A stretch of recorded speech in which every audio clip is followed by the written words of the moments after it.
You're watching, yes, the Yankees Entertainment and Sports Network.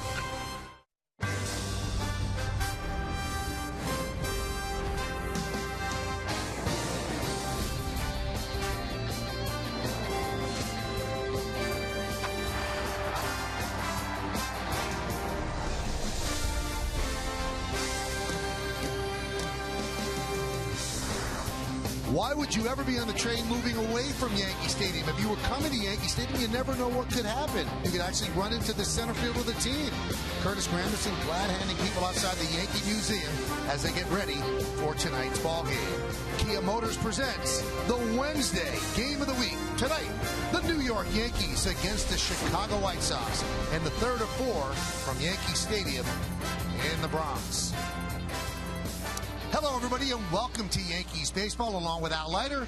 I'm Michael Kay. Two tough losses for the Yankees to start the series. They lose 2-0 in the first game on Monday. Yesterday, they lose 3-2, but what a valiant effort they made in the bottom of the ninth inning to try to win that game. What a finish, Michael. There's no question about it. One out in the ninth inning, and what the defense for the Chicago White Sox. Brent Lillibridge robbing Alex Rodriguez. Most definitely scoring Derek Jeter. And then here with 2 outs, a line smash down the line. And again, Brent Lillibridge, an outstretched reach. Great catch. What an amazing end to it, unfortunately, for the Yankees in the loss. Now, obviously, the last 2 games, the Yankee offense has not been clicking. Check it out over the previous 2. They scored 21 runs. They hit 296 the last 2. They scored 2 runs with a 123 batting average. Their on-base percentage was higher. The last 2, the White Sox pitchers have shut them down, which is unfortunate because if you take a look at their starters, boy, they've given the Yankees length. Against the Orioles, Sabathia went 8 innings. Garcia went 6, probably could have gone another. Burnett against the White Sox went 8, and last night Nova, for the first time in his career, pitched into the 7th and got an out. 6 1/3, 5 hits and 1 run, and was eligible for the win until the bullpen let it get away. So will Bartolo Colon follow in those footsteps? Will he be able to give them a great outing? We'll check it out, and what he's done so far, that's coming up next on segment 2.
Moments away from the Yankees against the White Sox. Game 3 of the 4-game set. Starter for the Yankees is Bartolo Colon. It'll be his second start as a Yankee. And I'll tell you what, when you put Colon on, it smells good. When you put him into the rotation, it smelled good so far. And how about it, really? What a surprise for the Yankees. And I think this has been a great pickup. There's no question about it. He had 3 relief appearances. This was his first start as a New York Yankee. What a start it was. Got into the 7th inning. I love that pitch right there. A comeback fastball. He's shown some 94-mile-an-hour velocity. That little two-seamer, along with a changeup, great combination, and he still has the power breaking ball. Awfully tough to hit against. Certainly the first win that he had, the 7 strikeouts. Very impressive, Bartolo Colon. It's his first start since with the White Sox, July 24th of 2009. 6 2/3, 5 hits, 2 runs, just 2 walks, and 7 strikeouts. He threw 89 pitches against the Blue Jays. A good job by him. Well, the first 2 games of this series, really nail-biters. A lot of drama, a lot of emotion, big-time endings. When we come back, lineups, first pitch in baseball, coming up next on Yes.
Baseball on Yes is brought to you in part by T-Mobile, America's largest 4G network, by the men's store at Lord & Taylor, and by Acura. Acura Advance. Nice night for baseball. Just chilling out, glove on the base, and we're ready to roll, although Bartolo Colon has not made it out to the mound yet. Crowd still filing into Yankee Stadium. Yankees trying to snap a 2-game losing streak. So Bartolo Colon does make his way out to the pitcher's mound. Let's take a look at the White Sox starting lineup that he's going to face. It's presented by Bank of America. White Sox coming at 10-14. They'll lead off their left fielder Juan Pierre. Alexi Ramirez, the shortstop, bats second. Batting third and playing right field, Carlos Quinton. Paul Konerko had the big home run yesterday in the 8th inning. He'll play first base and clean up. Batting fifth and DHing, Adam Dunn. Alex Rios in center field will bat sixth. The number 7 hitter, the catcher, A.J. Przinsky. Gordon Beckham, the second baseman, bats eighth. Batting ninth, the ageless wonder, 44-year-old third baseman, Omar Vizquel. And on the mound for the Yankees, 37-year-old Bartolo Colon. And what a sign it was. It was a minor league contract that Brian Cashman gave to Colon. He had to come in and earn a spot, and has he done that? Nice start up in Toronto, his first win as a Yankee. There you see very respectable numbers after a few appearances, 3 in the bullpen. Let's take a look at the pitcher scout report. Pleasant surprise, you betcha. Anytime you get a veteran player that has so far performed the way he's done, very, very nice job. Shedding his socks. How about this? Twice he was a member of the White Sox in 03 and 09, combined to make 49 starts.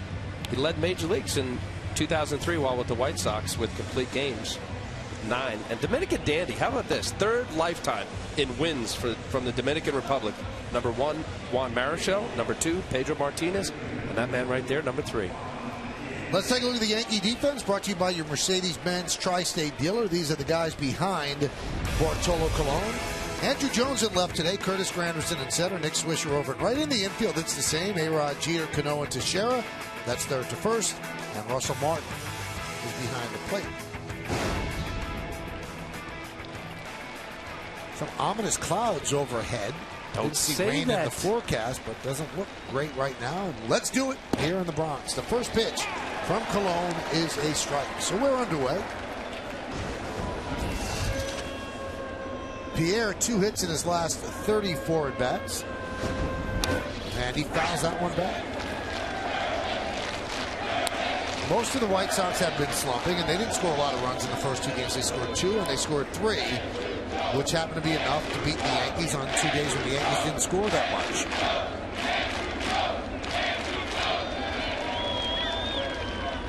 And the 0-2. Swing and miss. So Pierre down on 3 pitches. Let's look at the game time weather presented by Bigelow Tea. Look at those clouds. 66 degrees, 80% humidity, 16 miles per hour is the wind. There, do you want to say it out? Because you don't want me to say it. Possible. Yeah, but I'm looking at the flags as you're saying it, Michael. It is blowing out to left field. That's where we see the clouds. Let's hope it just stays away. Al's the glass half full guy in the booth. Here's Alexi Ramirez. Pitch is outside, 1-0. 94 miles an hour. Al, isn't it amazing this guy didn't pitch last year? Well, it is, but here's a guy a few years ago, 05 with the Angels, ended up being a Cy Young Award winner. And I do think that. And I think there's a point. You know, he's had some arm issue the last few years. You get a little older. Kind of reinvent yourself. I'd be curious early in the game here, Michael. That little two-seamer that's on the outside part of the plate that comes back has been effective for him. Bunted over the screen behind the plate. Tonight's closed captioning brought to you by Verizon Wireless. I mean, we saw with Freddie Garcia, another nice pickup by the Yankees. With different style pitcher, a lot more off speed, very frustrates hitters. Colon's showing more than enough stuff, velocity-wise. I think the question that you have is, can he give it to you for 30 starts? But the Yankees will take it as long as he has it. The 1-2. That's the pitch right there, Michael. And he was always four-seam, hard, carry through the zone. Watch this ball come back from Russell Martin. Home plate umpire Todd Titchener calling that outside. Good call. The 2-2. Al, we see that ball come back, and the guy that really made it famous was Greg Maddux. Is that just natural movement on your fastball, or is there a different way to hold the ball? No, it's a two-seam sinking or running inside the right-hander. And what Maddux did, he started throwing inside on the lefty. It's a little different. It's called glove side sinker, or a ball that'll end up coming back over the plate. Normally, you throw that pitch on the inside and try to get a jam shot. Right there, a slow roller up the third baseline. Martin with a nice play.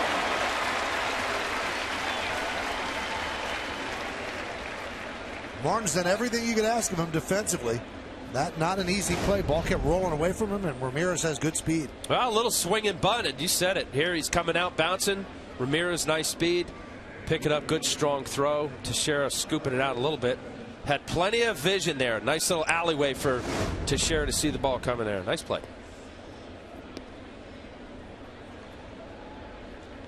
Here's Carlos Quentin. Quentin actually started the rally against Rafael Soriano in the 8th inning. He was hit by a breaking ball, and that started the whole dramatic ending as well. He gets hit by a breaking ball, so he's the tying run on base. They send in the pinch run of Brent Lillibridge. Lillibridge was not put in for defense. He was put in the pinch run. Then Konerko hits the home run. Lillibridge is out in right field, and we all know that story. He made great catches on A-Rod and Cano to end the game.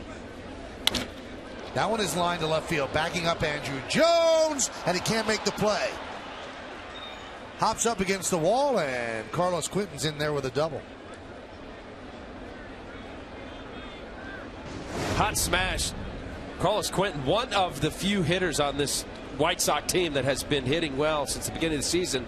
Andrew Jones, not the same speed that he once had, patrolling the center field many years with the Braves. He's got a lefty-righty tandem, Joe Girardi does, with Brett Gardner being out tonight. Tough play. Carlos Quentin with his 19th extra base hit. That leads the American League in front of Alex Gordon and Howard Kendrick.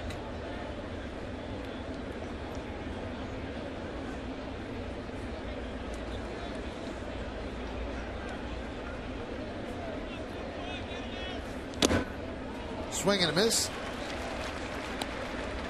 Such a good hitter, Paul Konerko. Ends up getting a 1-1 fastball off of Soriano last night, hitting the big home run. As good a fastball hitter as there is in the major leagues right here. He's a good quality hitter. Will hit the ball at any fields as it's thrown. But not too many fastballs you can get by Paul Konerko. The 0-1. It's high.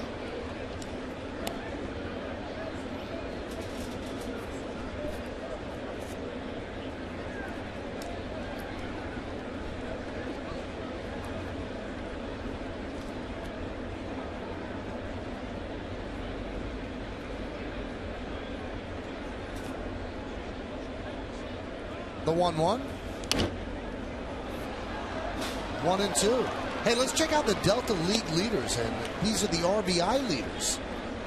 And Konerko is behind Adrian Beltre. Beltre leads with 20, then Konerko. Hey, Jeff Francoeur. How about that? Huh. Kansas City Royals playing good baseball. Francoeur contributing, and Alex Rodriguez with 17. Two others that obviously aren't Yankees, and we didn't want to waste the ink. They also are 17. I wonder if that's ink. Probably not. Here's the 1-2. 96 miles an hour. Oh, this was off the plate. Home plate umpire got that right. You see 3 or 4 inches.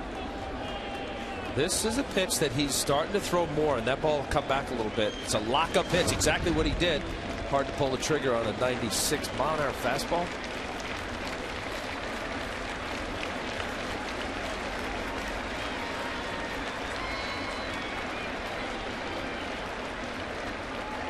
The 2-2. Strike 3. Konerko down looking. Painted the inside corner with a 92 mile an hour fastball. No runs a hit. No errors and 1 left. 2 strikeouts for Cologne. The Yankees coming to bat.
bounding out of the dugout and has been in Todd Tichenor's face. I mean, really barking at him.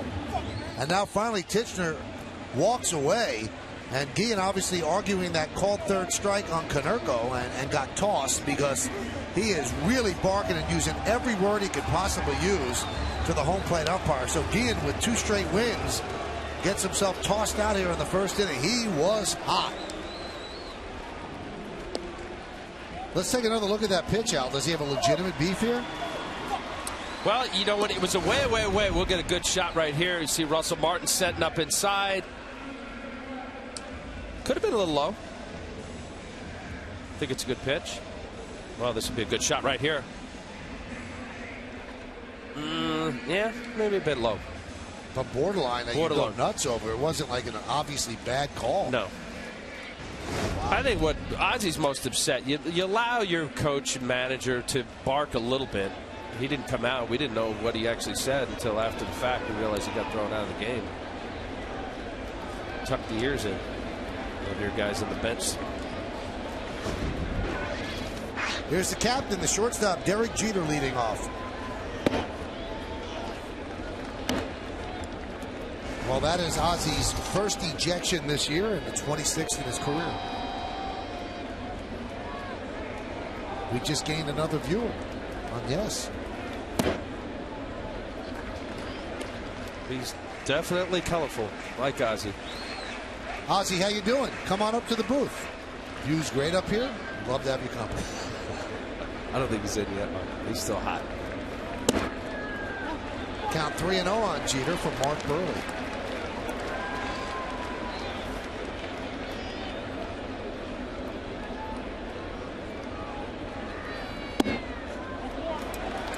So he walks him on 4 pitches. Let's take a look at the entire Yankee lineup, which is presented by Lexus. You just saw Derek Jeter lead off, batting second. Nick Swisher.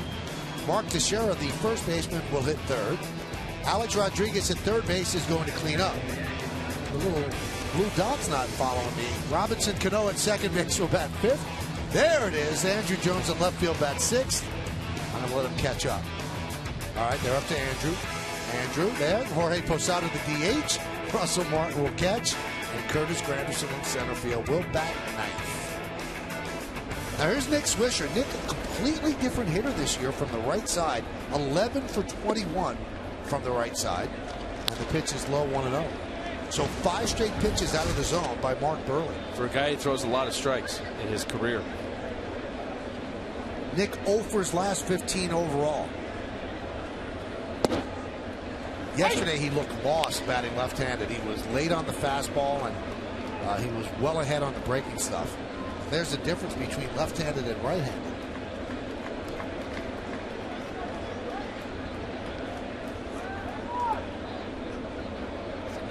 Jeter dives back. Great pickoff move. Burley, 79 career pickoffs. It's as good as anybody in the game. The history of the game as far as pickoffs. Look at the history of Nick Swisher against Burley. 10 for 22. Foul back. Well, it's all added up this year against left-handed pitchers. Nick Swisher's done well. Career against Burley. This could be a good night for Nick.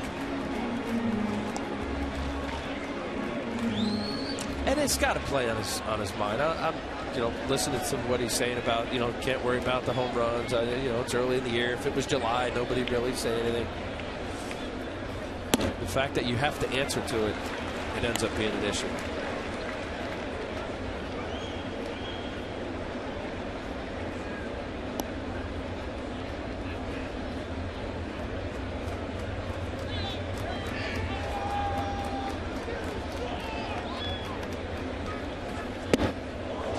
Now, there were 44 major leaguers last year who hit 25 or more home runs. Only 5 of them have yet to hit a home run. Nick is one of them at 69 at bats. Aaron Hill 62. Carlos Pena 59. Josh Hamilton 39. And Corey Hart 1. So Hamilton and Hart obviously have spent time on the DL. 3-2. Swing and a miss. So Nick down on strikes. Let's check out Burley's stats out. Mark Burley early on not so good. His last start especially. Gave up 6 runs against the Tigers in the loss. You see the win-loss. The A lot more hits and innings the last few years. He's a much more of a contact pitcher. Opponent's hitting 295 against him. Here's Mark Teixeira. And there's Yeah, let's take a look at the pitcher scout report. Works fast, you bet. He doesn't shake the catcher. Throws a lot of strikes. Contact pitcher. Decent fastball. Very good change slider. And you talk about off my mark, New York mark. 1-7 lifetime against the Yanks with an ERA almost 7, 6.6, 6.8.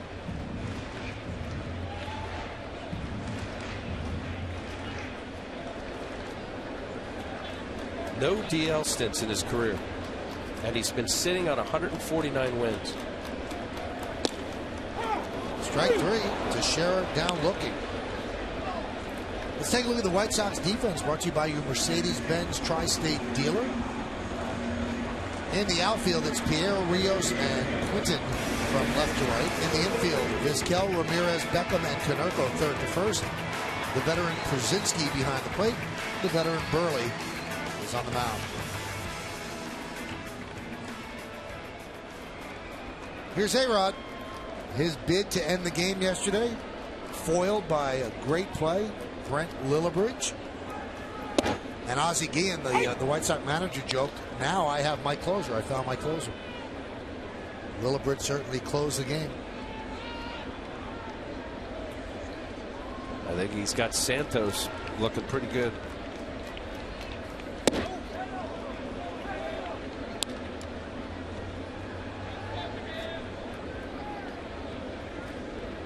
Little different pitcher tonight.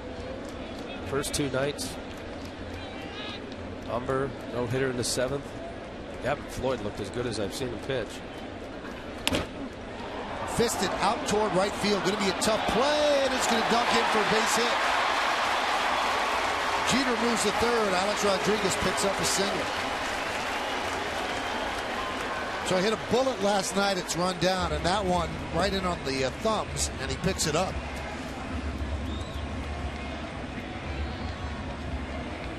That's baseball. You see a line drive, shot P-Rod out. Here's a jam shot, pulls his hands in. For his sake, he's hoping here to see the Yes-Mo in on the label and just serves it out there perfectly right field.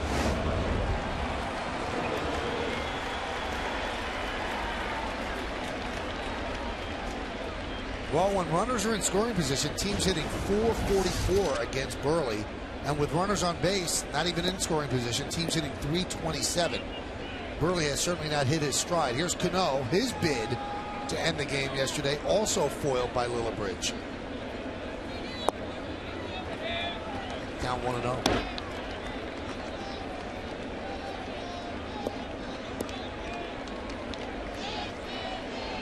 Cano has homered in 3 of his last 4 games here at Yankee Stadium. Had a home run yesterday inside the foul pole into the second deck and right.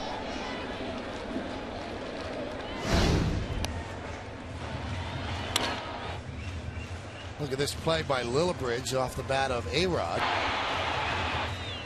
And I think this was the tougher play, Al. Oh, boy. To end the game, that's a game winner, possibly. But Nunez at first, not possibly. He's going on the play. What a way to end the game. And he's an infielder by trade. That one is drilled to right field. Does it have the height? Yes, see ya! 3-run home run by Robinson Cano. Yankees up 3-0.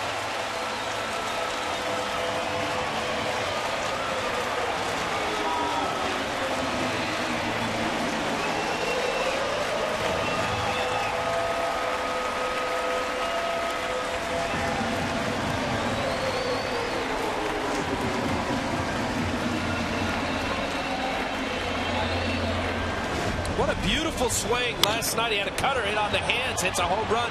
Able to keep this ball fair is really a beautiful aspect of his swing. Pulling his hands in, driving straight through. This is a rocket line drive that just wasn't high enough to get out. And how quickly he's locked in, as good as anybody in the game. 6 home runs, 18 RBIs now. Andrew Jones rockets one to the left side of the infield. A base hit for Jones.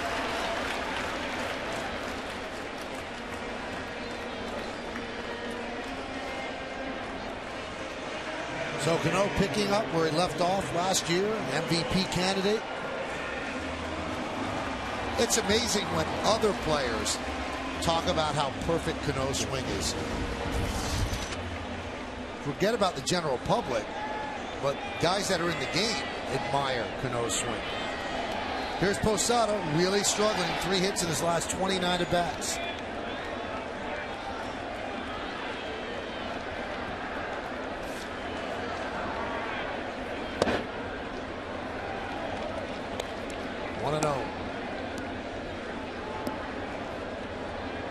So a walk to Jeter. Swisher and Teixeira struck out. A-Rod with a bloop single right.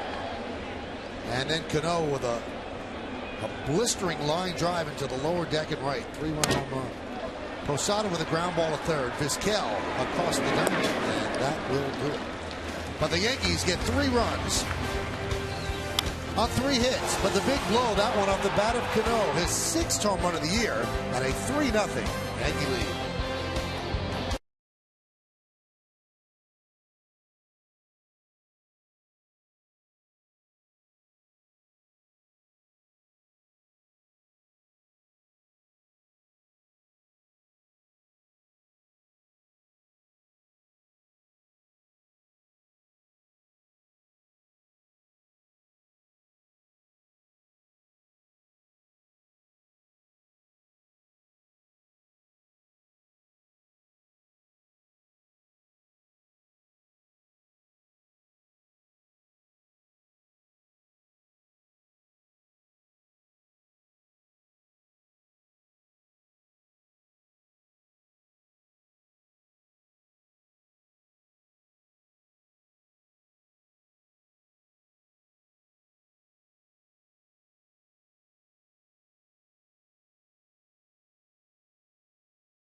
The White Sox, then the Blue Jays come to town Friday night, Saturday at 4:05, and then Sunday at 1:05. All those games on Yes.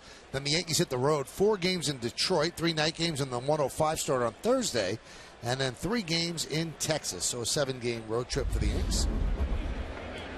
3-0. Cologne has a lead, and here's Adam Dunn.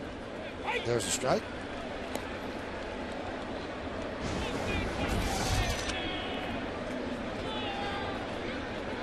Big sign for the White Sox. Lefty-righty tandem with Konerko. Ground ball and through the shift. Past Teixeira and past Cano, both of them diving. So Dunn leads off with a single. It had to be threaded here. You see where Derek Jeter is played on the right side of second base. Look how far out Cano couldn't get to it. Perfectly placed. Teixeira is as good as anybody in the game. First base. But thread the needle, and he needed it. Been struggling 150. Now this is one more indication that we live in a different world, as Alex Rios digs in. So Ozzie Guillen was thrown out between the top of the first and the top of the or the bottom of the first inning, and he got to the dugout. Then he got to the clubhouse, and he tweeted. And right after the ejection, he tweeted, "This one is going to cost me a lot of money. This is pathetic." Then after the first inning, Ozzie tweeted, "Today, a tough guy show up at Yankee Stadium." I don't know what that second one means. Tough guy. The ump? Yeah. Oh, okay. He's got a legitimate gripe. You allow your managers to bark a little bit.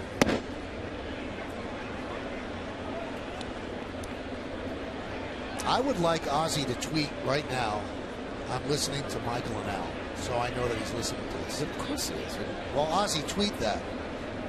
Get interactive with us. There's a strike.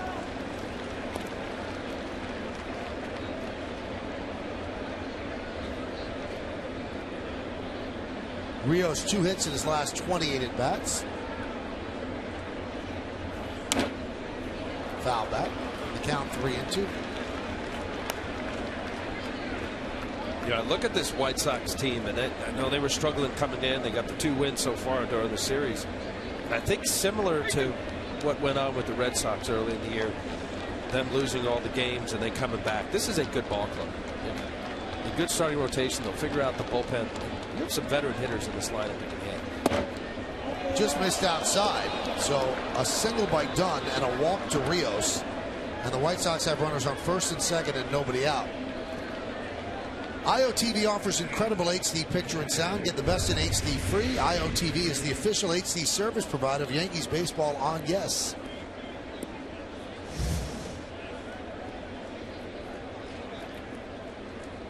That brings up A.J. Przinsky.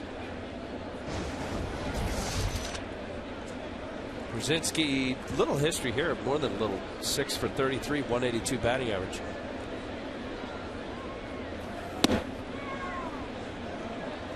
Count 1-0.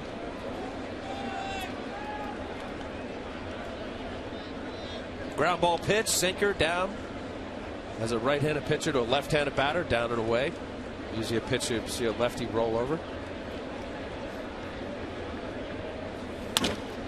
Grounded up the middle and not grabbed there by Cano. He knocked it down. If he grabs it, it's probably a double play. Instead, it's an infield single.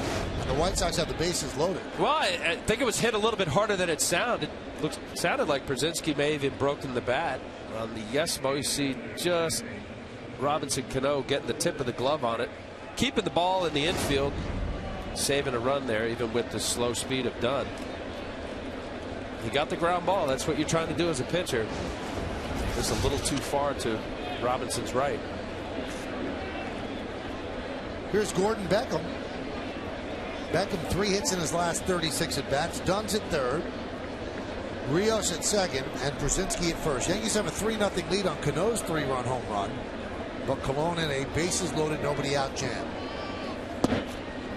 95-mile-an-hour fastball strike.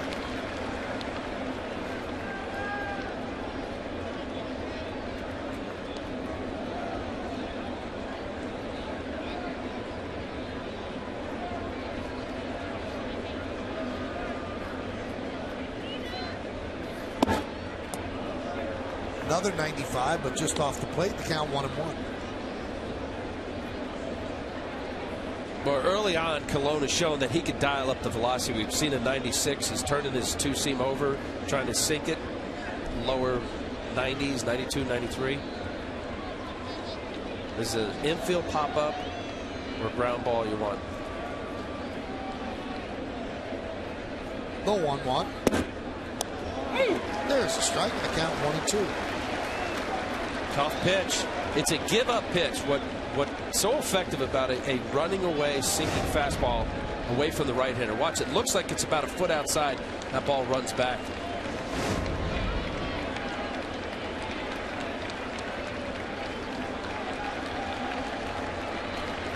One, two. Strike 3. Right down the middle. Beckham down looking. Big out for Colon and the Yanks. Such a good pitch. It's the same pitch. He's able to get this. Look at the amount of movement. That ball, obviously the angle from center field, little off center from second base. That's moving easily 6, 7, 8 inches. Averages 10 strikeouts per 9 innings. And that's the highest percentage in the American League with a minimum of 15 innings pitched. Here's 44-year-old Omar Vizquel in his 23rd season in the bigs. Lofted to shallow left. Andrew Jones will make the catch. Adam Dunn's not going anywhere as the throw is cut off by A-Rod. So Colon's 1 out away from working out of the jam.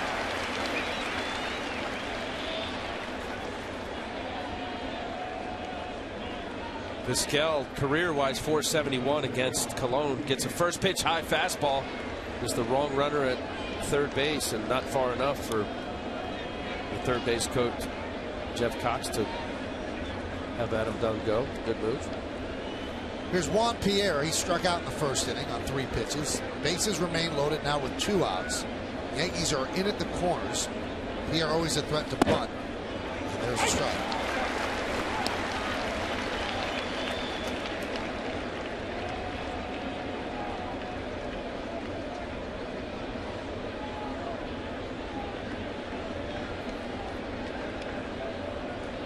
VO1. 1-1.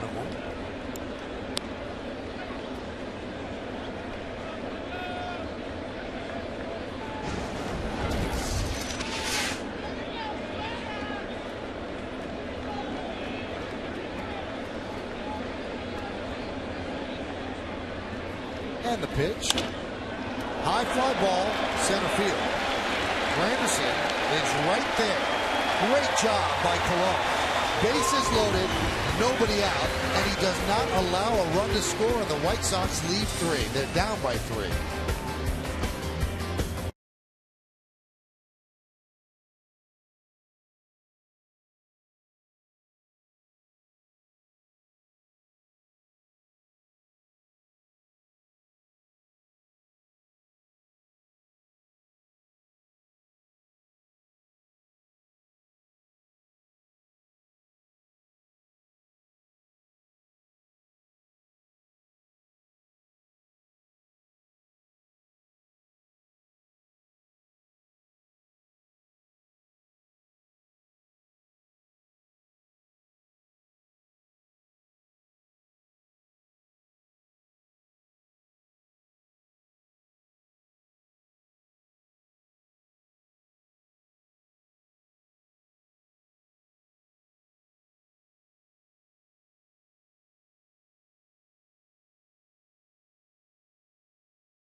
Which of the White Sox plays impressed you the most? You can text us at 58772, and of course, standard text messaging rates apply. Was it Burley's flip on opening day in 2010? Lillibridge's 2 catches last night? Or Dwayne Wise's catch which saved Burley's perfect game? As great as those plays were last night, every minute was riding on the Wise play. Oh my God, that they're was all amazing. great ones. How about Burley? That was some play. 3-0 Yankees lead the White Sox. Now, we talked about this the other day, and we know a lot of kids watch the Yankee games, varying ages, and they're just getting into baseball, and they're going to have their disappointments and things like that. But Mark Burley is a perfect example of why you don't give up, even if people give up on you. Mark Burley was cut from his high school team as a freshman and as a sophomore. And here he is, a veteran big league pitcher who's pitched a perfect game. So just because somebody says you're not good enough, don't give up, but that's what you want to do.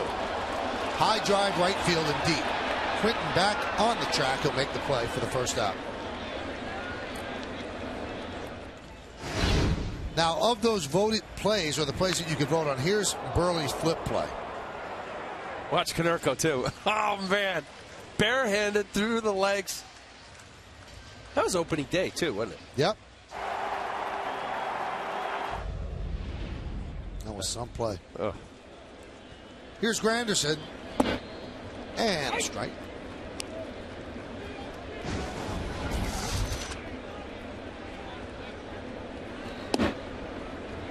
Well, I'm glad you said that about Burley. He's been a nice big league career. Throwing a perfect game. A no-hitter. Multiple. No-hitter, perfect game. He was 38th round out of St. Charles, Missouri, 1998. And he was a little guy. I mean, still a little guy, but grew a lot even after he was drafted and signed. Can't measure heart. High drive, right center field. Going back Quinton, he's on the track in front of the scoreboard, makes the play for the second out. Now we showed you the first play, and here's the Dwayne Wise play that saved a perfect game. Yeah, I'm with you. The last out of a perfect game. Oh, July 2009 against Tampa Bay. Oh, it wasn't last out. It was the ninth inning. It was the second out. Yeah, that's right.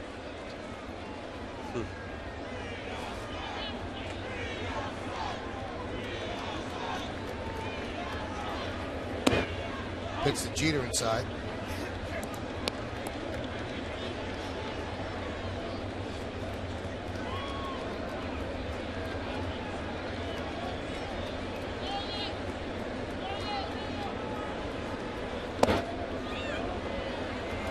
Swing and a miss.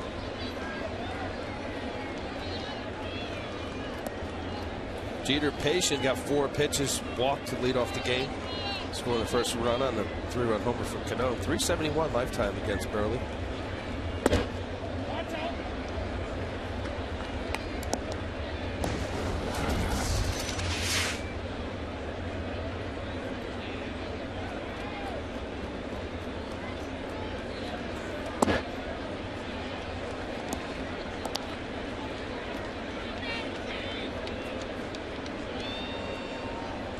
Talking about the combination of Phil Umber, Gavin Floyd, better fastballs, big curveball.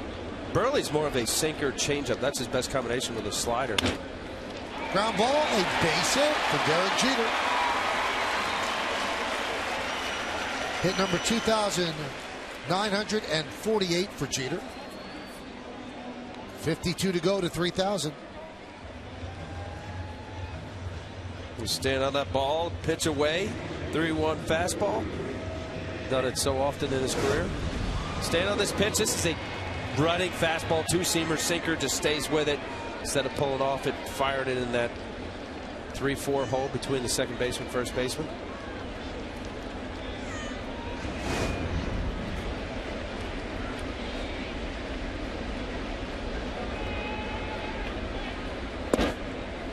Swisher takes a pitch outside.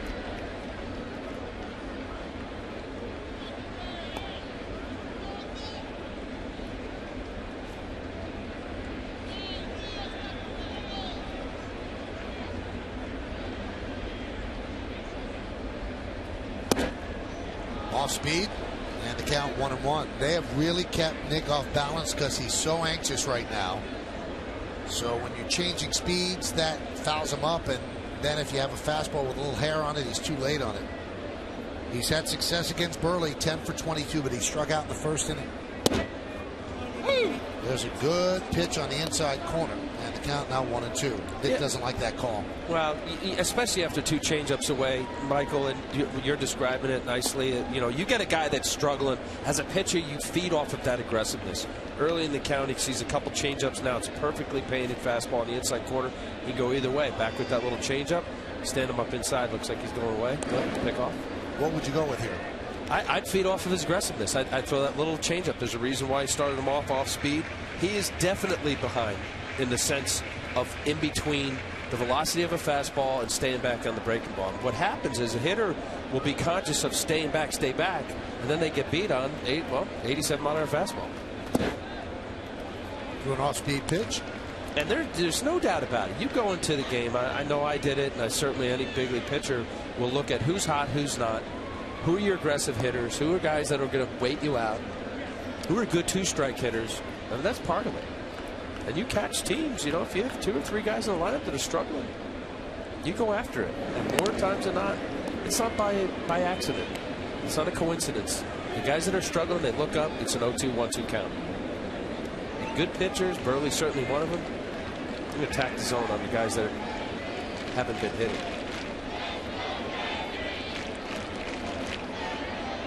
The 2-2 popped up. Foul territory. Vizquel will make the play, and that will do it.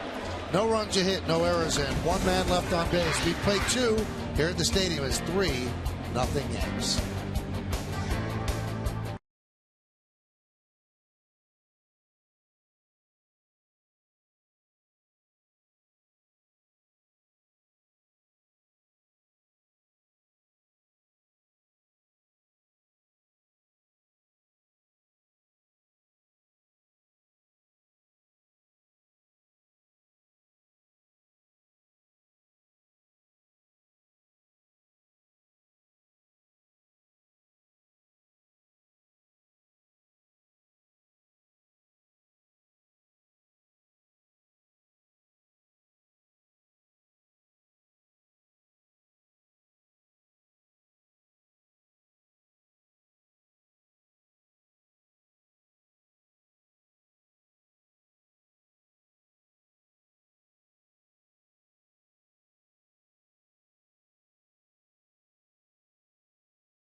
scoreboard. Yankees lead 3-0 on the strength of a 3-run home run by Robinson Cano. And the first pitch from Colon to Ramirez is outside. And in the top of the third, we are joined by our good friend Kim Jones, who is located in the Yankee press box right behind the home plate area. We'll check in with Kim in a moment. Kim, scream as loud as you can and see if you annoy all the writers. That would definitely do it. Hit the guy to your left. All right, so wait a minute, I was kidding. What's the latest on Phil Hughes, Kim? Well, 10 hours in a hospital over the past 2 days and lots of tests. Phil Hughes is at least finished with that part of this process, Michael. He underwent a contrast dye MRI on his shoulder today. That follows the MRI he had yesterday. The dye MRI is more conclusive. Phil also told me he underwent more blood work today. And he did all of this under the direction of Dr. Christopher Ahmad, the Yankees team physician. And Phil said that at the beginning of this process yesterday, Dr. Ahmad told him, I'm not going to come to any conclusions until I have everything I need. As Phil told me, he now has everything he needs, and I'm ready for some conclusions. Phil's been very patient, but he is anxious to hear what's going on. Is he at all nervous, Kim? You know, I think he's said that he's concerned. He's been worried to some extent. I don't know. I couldn't blame him. He's a 24-year-old pitcher who doesn't know what's wrong with his arm, Michael. So I would suspect he's a little bit nervous. But Joe Girardi said today, hey, how patient this kid has been through this process. And like I said, perhaps soon we will know some results from Dr. Ahmad. All right, let's talk about nervousness for Rafael Soriano. Is he concerned with the way he's pitched? Well, Michael, yesterday he chalked up to one bad pitch, and he's chalked his Yankees career so far up to one bad month. And Joe Girardi agreed with that assessment today. Joe noting that Soriano gave up 12 runs all last year as a Tampa Bay Ray. He's already given up 9 as a Yankee. In Joe's optimistic view, that means these next 5 months he'll be lights out. Joe said he is too talented to continue at this pace, and he does believe, quote, in his heart, unquote, that Soriano will be a valuable member of this bullpen. You know what? I can't help but believe Joe, because when you watched him yesterday, Kim and Al, you could talk about this as well. If a guy's going to throw 97 and has filthy stuff, sooner or later it's going to happen. This guy has a track record, Al. I don't believe he's going to struggle the whole year. Led the American League in saves, absolutely. Hey, you know what? I'm curious, Kim. You're around the clubhouse often. You obviously, we don't know him that well. You've seen him since spring training, middle of February. When he says it's a bad month, there's certain answers that you look in the guy's eyes and say, okay, I get it, I believe it. Is it something that here's a veteran guy that's comfortable with the fact that, hey, I haven't done the job yet, but I'm moving forward? Well, he did say he's more moving forward. So on Al, on that part, you got it word for word. But he did say that this transition to the 8th inning has not been easy for him. Those are the words Soriano used last night. And Joe responded to that today and said, well, our job is to keep pitching him till he gets comfortable. He said, what are we going to do if he's not comfortable? It's not like we're going to sit him and have him not pitch. Joe said, our job is to keep throwing him out there and making him comfortable. Yankees are comfortable with that 6-6-3 double play. Kim will talk to you in the postgame. Thank you, Michael. All right, we go to the bottom of the third inning. Yankees lead the White Sox 3-0 right here on Yes.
ways to save money and conserve energy in your home. That's right, you can save up to $700 on your energy bills and make your home safer and cooler this summer. To learn more, go to getenergysmart.org. Mark Teixeira fouls it back. So in that inning, Quinton got hit again on the Lincoln scoreboard, 3-0 Yankees. 7th time he's been hit this year. That leads the major leagues. That one is looped to right field. Beckham is there, and he'll make the play to retire Teixeira.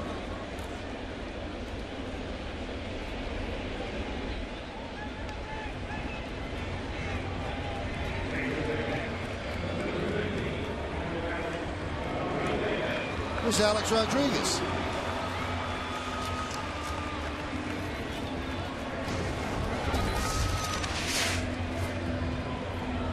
It's the type of pitcher, and Mark Burley, the Yankee hitters, certainly not comfortable with the 3-run homer from Cano. And you let a guy like Burley just kind of figure out what's working, what's not. He's a guy that has to have the moxie because his velocity isn't plus fastball into the mid-90s. He will use all of his pitches. Keep banging away at him, make him work. He doesn't shake. He'll pretty much throw whatever the catcher calls.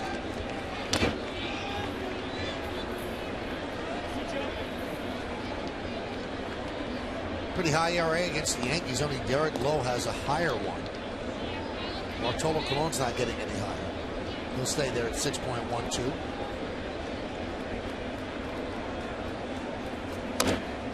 And we told you about Burley in the perfect game that Dwayne Wise saved. Well, that was the 18th, at that point, the 18th perfect game in Major League history. According to BaseballReference.com, there's one perfect game pitched for every 43,284 games played in history. Check swing, did he go? Yes, he did. So Alex Rodriguez is down on strikes. Well, multiple no-hitters, one being perfect game and no-hitter. Foot down, that's a curveball. Could not hold up as far as first base umpire Jerry Davis was concerned.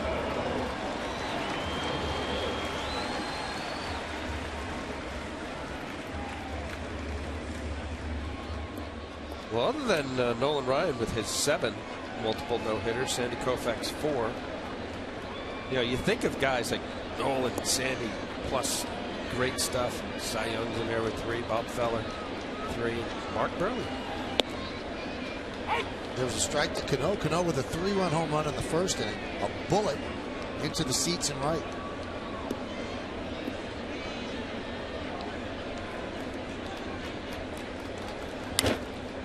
High pop-up. Right side. Konerko and Beckham. Beckham calls him off. Beckham makes the play. And that's a 1-2-3 inning for Mark Burley. We played 3 here at the stadium. It's 3-0 Yanks.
3-0 Yankees.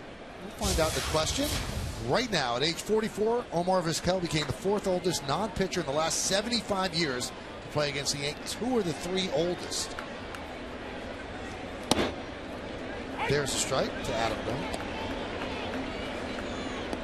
Such a quick bottom of the 3rd inning. Yep. I wanted to get your take on this, Al. You pitched in relief at the end of your career with the Yankees. But do you think it's that big a deal pitching the 8th inning and pitching the 9th inning? And do you think that that's what Rafael Soriano is dealing with right now? Could be. I would say that it all depends on how you can really put it in the little box, Michael, as to this is my inning. This is my I'm closing out the 8th. I'm not going to get the save. I'll get a hold. And it could be affecting his mind. Look at that 1, 2, 3 right there. That's that comeback, beautiful 2-seam fastball. Looks like it's going to be right at the left-handed hitter. Watch here, Dunn giving up on this pitch at his hip. Comes back. Wow. That was middle of the plate. It could be, Mike. But look, Rafael Soriano, he knew what he was getting into. He signed a nice contract. It's coming over the Yanks. You have the great Mariano Rivera as the closer. That's clear cut. Rios, fly ball, right field, long run for Swisher for the 2nd out. Now, I want to get this in before the end of the inning. You've always told me, though, that a pitcher's job is to execute each pitch. Quality pitch. Quality pitch each time. Consecutively. So why do you care where you are in the game? Don't you have to execute a quality pitch consecutively? You know, I think there's probably a pride thing. Obviously, I have no idea as to whether that's playing on his mind. I think he right said now, yesterday it was. He's still getting used to it. Okay, all right. Well, then you have to eliminate it. This is it, right here. These are the pitches you're going to throw. This is the moment. You know the batter. You know the strength and weakness. You have a scatter report, and you execute the plan. Pitch to Przinsky is low. And maybe will. Maybe it was, hey, I'll go to the New York Yankees, have a chance to win a world championship. I know Mariano is the closer. Sounds like a great idea. Now you're doing it. And, there's probably that, hey, wait a minute. I led the American League in saves last year. Okay, I'm the 8th inning guy. I gotta get into that mindset.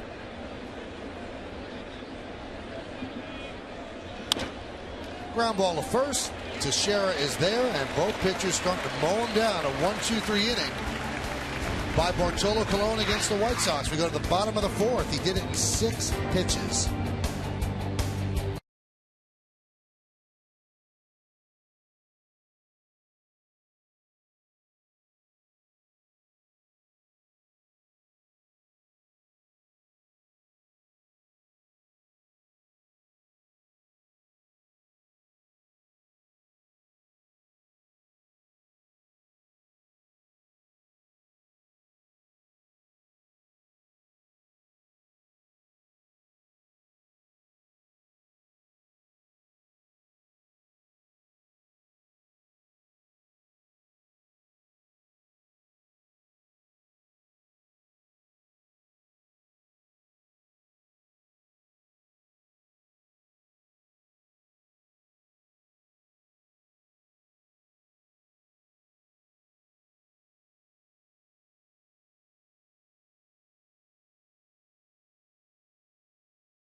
'44, Omar Vizquel became the 4th oldest non-pitcher in the last 75 years to play against the Yankees. Who are the 3 oldest? And the answer is Julio Franco at 48, Carlton Fisk at 45, and Yastrzemski also played at 44. Andrew Jones swings and misses. Now you're 45 out. Could you still play? Yes. And you're not playing why? Sit next to you. Let's take a look at the Home Depot hitter scouting report on Andrew. Home run, RBI production. This guy's made a career of it. Certainly very productive in his everyday days as a center fielder patrolling with Atlanta. First ball, fastball hitter. He's been notorious first ball, fastball hitter. And the golden 10. He was the benchmark, folks. I know this is a hitter scouting report for center fielders to be compared to. 10 golden gloves as a center fielder. A little older now. He's platoon.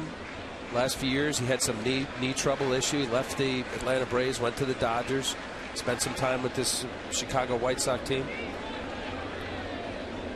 That should not have been in there. Yeah. It's a hitter scouting. But you know what? No, I think of Andrew Jones as that's a little stretch of the rule there. And right there, Todd Tichenor stretched the strike zone a little bit. This has to go. It's not because of this. It's the hitters scouting report. Yeah. How about player? What's the big of the player? Player report. So after struggling in the first inning, Burley has really settled down. And he will face Jorge Posada. Jorge grounded softly to third in the first inning.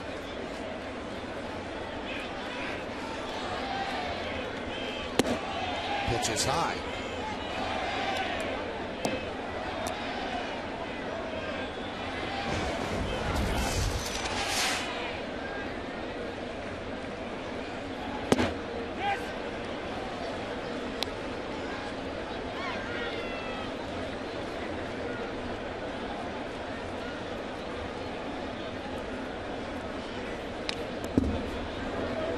Yankees want to get Posada straightened out. An important part of this offense. He has 9 hits and 6 of them are home runs. But he's hitting just 143. And he has 3 hits in his last 30 at bats.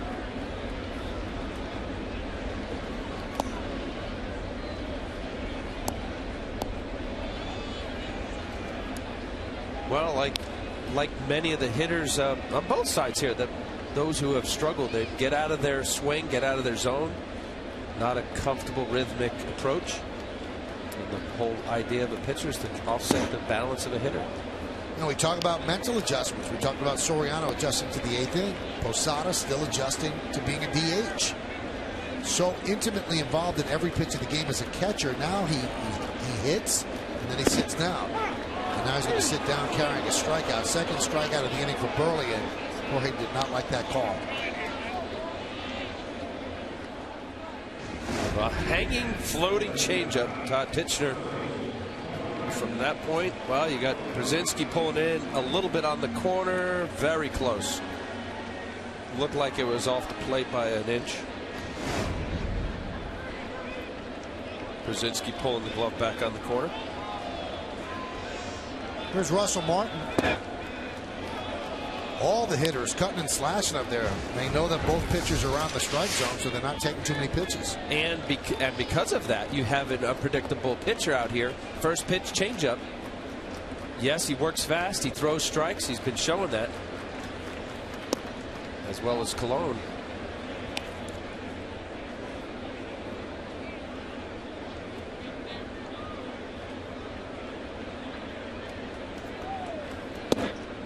Strike on the inside corner. Slider, fastball, changeup, fastball, slider in that sequence. So 3 different movement and velocities are different. And he's throwing strikes. And the 1-2.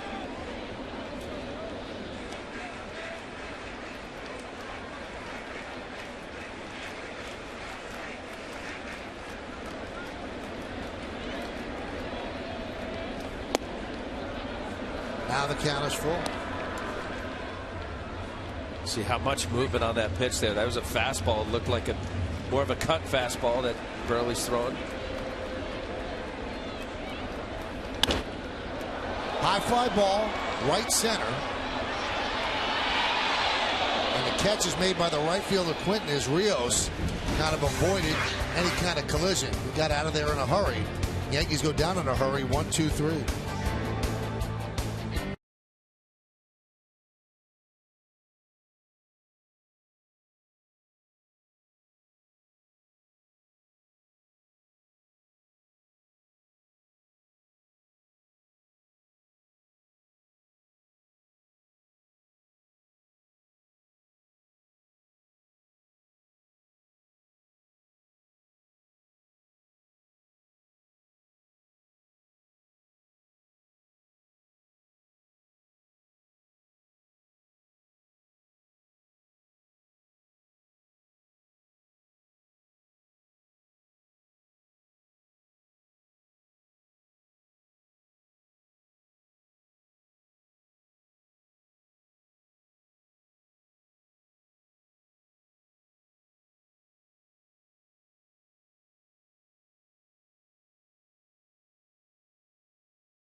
It's her 9th birthday. Happy birthday, little girl.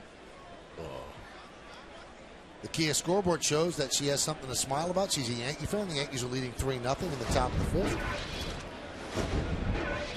She got some chocolate ice cream stains on the bill of the cap. That's never good. Especially if it's a brand new hat. Oh, it's awful. It's an outrage.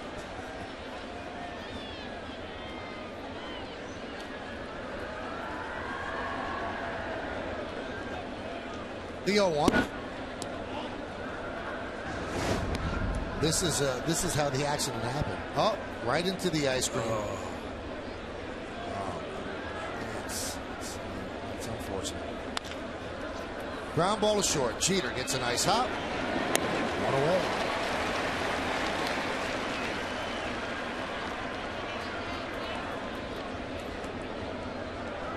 Settling down, Bartolo Colon after that 2nd inning. Bases loaded, got out of the jam, striking out Beckham. Vizquel will fly out. Pierre. Since then, very economical. Pitch to Vizquel is low. Vizquel's one of 4 players, Al, in Major League history to record a stolen base in 4 different decades. The other 3, Ted Williams, Tim Raines, and Ricky Henderson. Ted Williams kind of stands out there. Not exactly a stolen base threat. There's a resume on Omar. 23rd big league season. 5 teams. 3-time All-Star. 11 Gold Gloves. You know, what do you think of Omar Vizquel as a player, if you were to scout? Great defensive player. Great defensive player. Right. Over 2,800 hits. He's a Hall of Famer. Oh, absolutely. 11 Gold Gloves. And he wants to play a couple more years. He's 44. He said, I feel great. My body's in good shape, and I want to play. 11 Gold Gloves at shortstop. Ozzie Smith with 13. But Omar now just a bench player. He fills in at short at 3rd.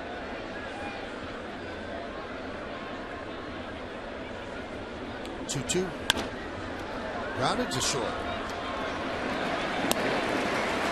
2 away. Vizquel. 7 in a row for Colon. Vizquel, I hate to mention, but it goes back to a moment where I had a game where he led off a World Series game, and it was profound because I ended up throwing a first pitch curveball to him, which helped out the game. But I think about that moment, and there's certain guys that just tie into your career, and certainly Vizquel's one of them because of that. But when I saw that 2,800 hits, fantastic career.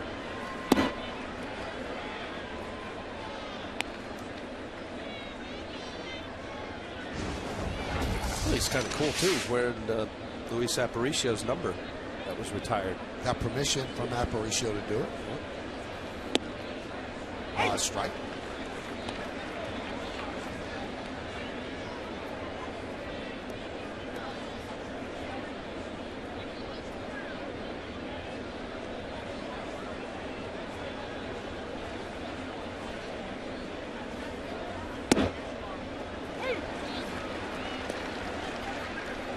Such a good pitch.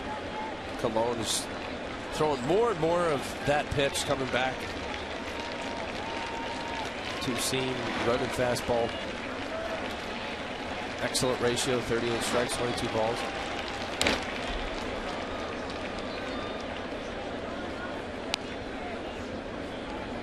You have a 2-to-1 ratio, balls to strikes. You're going to be heading a lot of counts. You're going to be able to expand as a pitcher. Hitters are going to be in defensive mode. That's the recipe.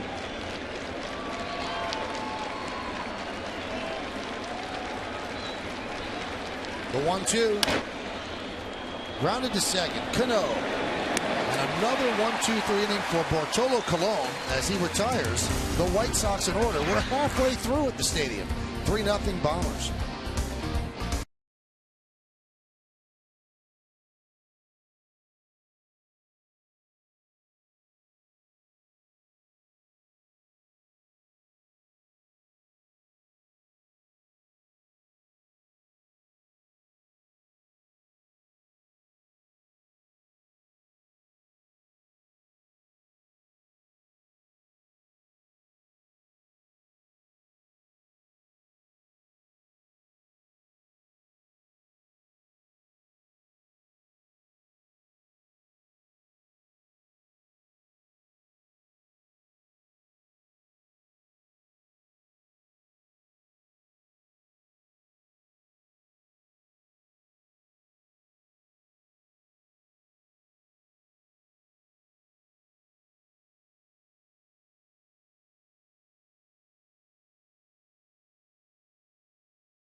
3-0 Yankees over the Sox as Curtis Granderson leads off, and a breaking ball strike by Burley.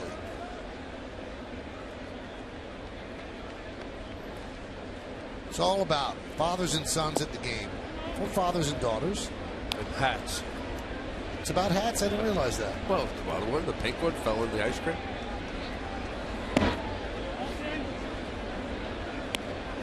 Now, do you enjoy taking your kids to the game? Are you kidding? I'm asking you. What a thrill.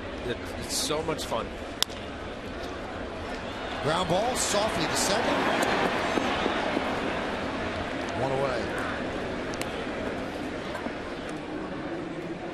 Yeah, all the years of sitting in a dugout and them watching, and then now you finally get a chance to sit in the stands and be with them. Oh. Now your oldest daughter remembers you pitching. Yes. But your younger kids have no idea what you do for a living. They think you're a broadcaster. I have to pull out a DVD once in a while, or some kind of classic or a VHS tape. That's right. Oh, I still have them. Oh, look at that. Really. It doesn't get any better.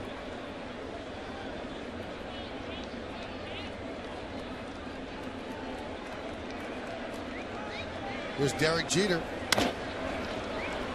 Alexi Ramirez gets a nice room service hug. 2 away. Well, after the big 3-run homer in the first, Burley is absolutely settled down. He's been making it look easy. And he's one of those pitchers. You see a veteran guy that has the arsenal of good stuff, not great, and I say that totally out of respect to the fact that he doesn't have that plus fastball anymore, but can hit corners, and it becomes very unpredictable. You have hitters that are caught in between. They'll look fastball, am I looking in, looking away? He's got all the 4 corners. He's established inside, outside, up and down in 4 different speeds. That's about his best fastball there, 86.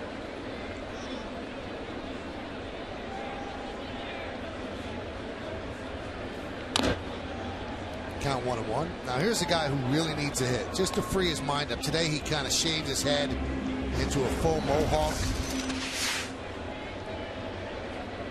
trying to change his luck just a little bit.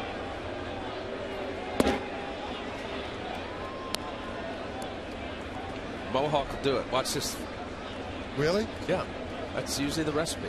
And a 2-1 count.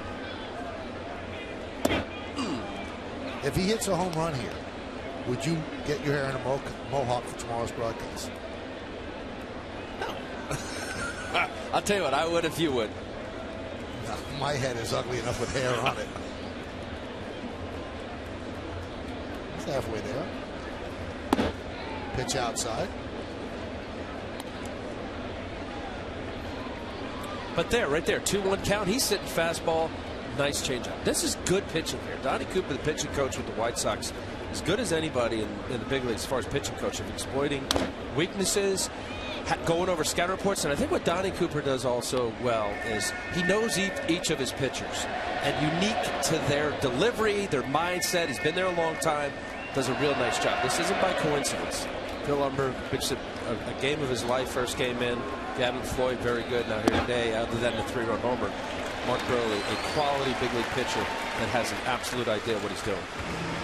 Well, the walk by Swisher ends 9 in a row retired by Burley, and so there's a runner on first with 2 outs for Mark Teixeira.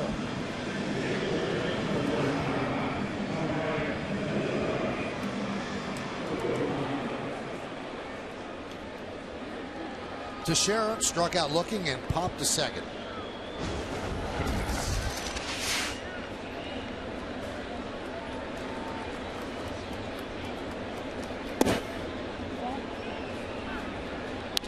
Count 1-0. I mean, that's the grind of a big league season, and baseball seasons involved with hundreds of bats, and it's the mental game as to how you stay into it. Line drive, a base hit to left field. Swisher on second. He's going to third.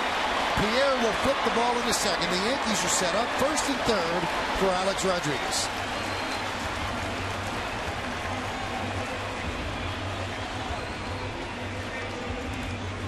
Nice hitting there from Taxu, who also needed it. Down there on fastball, down in the zone. You have 2 outs. Swisher's going, running on Juan Pierre's arm, testing him. Pierre thrown into second base.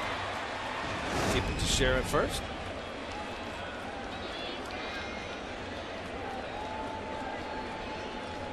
So here is A-Rod. He's 1 for 2 today. Bloop single, and he scored, and then he struck out. Pitch inside, 1-0. 3-0 Yankees, looking to build on that. Bartolo Colon has been great through 5. And the only mistake that Burley really made was a pitch that Cano hit for a 3-run home run in the first inning, and that's held up so far.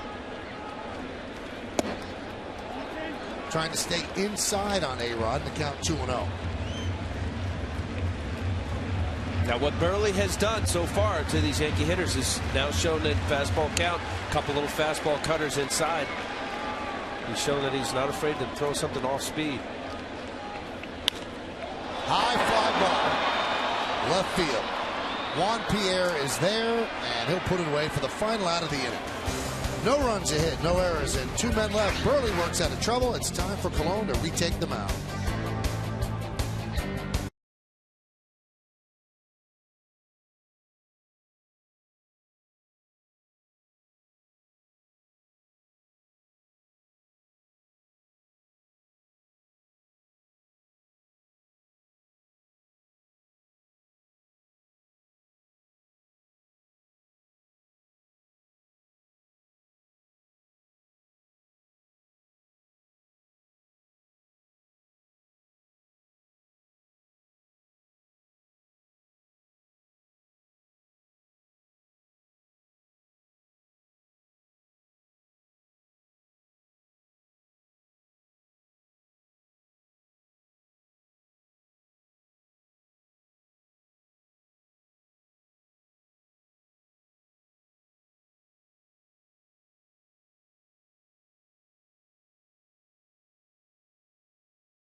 Visit Kia.com. Stadium looks great here on a Wednesday night. Yankees lead 3-0. And Bartolo Colon coasting along as he will face the number 2 hitter in the White Sox lineup, Alexi Ramirez. 1-0. There's so much money spent on scouting. You try to unearth anybody that could help your team. And then you see a story like Bartolo Colon where anybody could have signed him. And it was Tony Pena managing in the winter leagues who had Bartolo Colon there and realized, you know what, this guy looks pretty good. Recommended him to Brian Cashman. And Cashman signed him to a make good contract. You got to come to spring training and make the team to make your money. And it's not a big contract at all. Again, all 30 teams had an opportunity at this guy. And here he is dealing for the Yankees. And the way he's not getting people out by accident. He's throwing the ball very, very hard. And that one is lofted to left field. Andrew Jones puts it away for the first out. Well, there's only one team that has Tony Pena who knew Bartolo the best in the Dominican Winter League. And he, along with the evaluation of seeing what he was able to do down there, certainly the recommendation to Brian Cashman and the coaching staff and scouting, and the risk was what? A minor league contract. The trust and faith that Bartolo has, along with Tony Pena and the Bartolo Colon, in the opportunity, brought him in. And he's deserved it. Now, the best part of the story is Bartolo had to talk his way onto the team that Tony was managing. And Tony said, okay, I'll put you in the bullpen. And Bartolo said, okay, but please, let me just start one game and then make your decision. Don't just put me in the bullpen. Let me start one game. So Pena, out of respect to the resume of Colon, said, okay, you could start the one game. And he pitched great, and he stayed in the rotation, and here he is starting for the Yankees.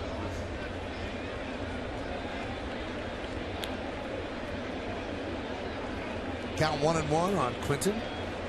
He doubled to left in the first inning, and then was hit by a pitch in the third.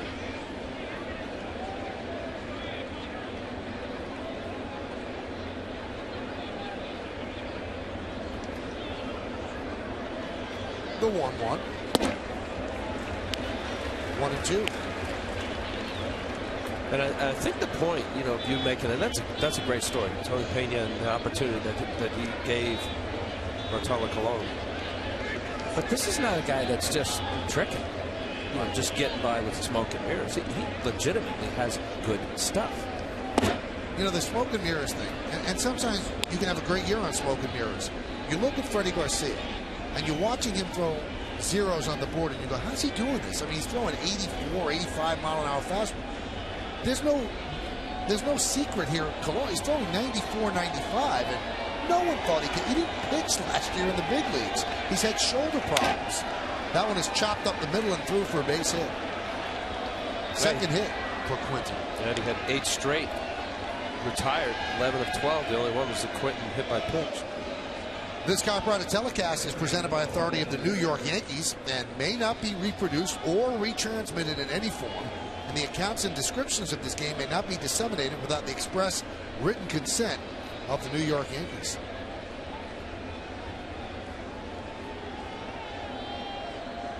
Here's Konerko.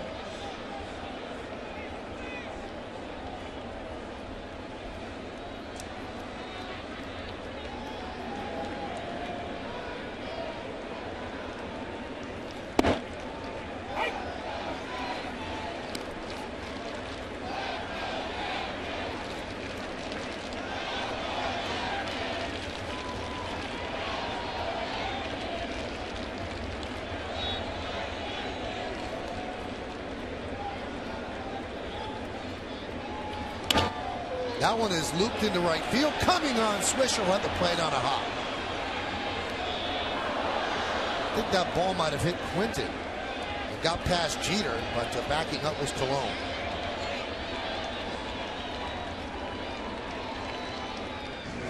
Well, Quinton has to hold up here to a little dying, little low liner.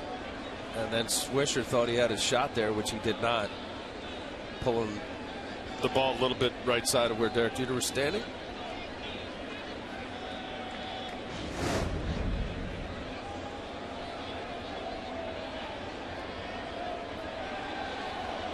Here's Adam Dunn, dangerous. He's 1 for 2. He can hit a ball out.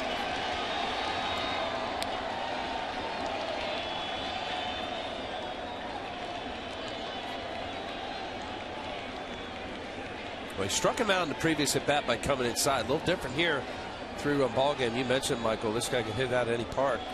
So if he stays away or decides to come inside. Hot shot up the middle and through for a base hit. Quinton will score. Stopping at second is Konerko. Adam Dunn with an RBI single, so the White Sox are on the board, and the Yankee lead is now 3-1. Well, Adam Dunn just perfectly placed. This is a fastball away. Stays on it, hits it hard enough past Colon. You see where Robinson Cano is playing way pulled. It wasn't hit real hard, but in the right place. RBI single from Adam Dunn. Let's take a look at the IOTV HD Super Shot. He goes a long way to get that out right off the end of the bat. Yeah, it's a big man with big barrel bat, 35-inch bat, stays on it. Here's Alex Rios. Pitch outside.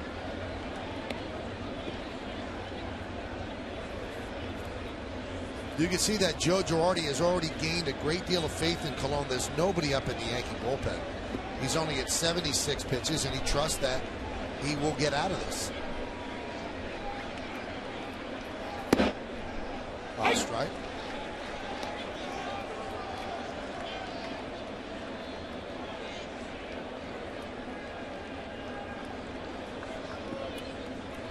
And also, you look at what's happened. You know, he's not getting blasted here. 3 singles in a row. Stuff is still good. High fly ball right field. Drifting back is Swisher. He'll make the play. Runners retreat. 2 outs.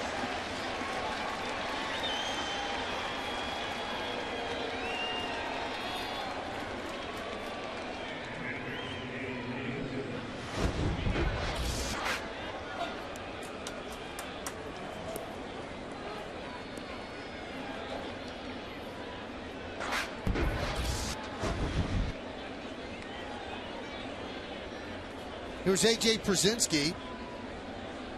Infield single up the middle. Stopped by Cano. He could make a throw, and then he grounded to first. So he's 1 for 2. Strike, 93 miles an hour. Again, staying away. You got ducks on the pond, and you miss in with a scenario like this. It can mean the difference between being up or down in the score. As he did with Dunn, he stayed away.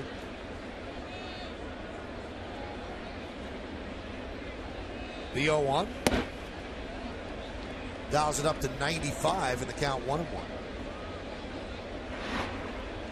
Very economical. The third and the fourth, he threw a total of 15 pitches. He's about to throw his 19th here in the sixth, which would be the highest count for any inning so far.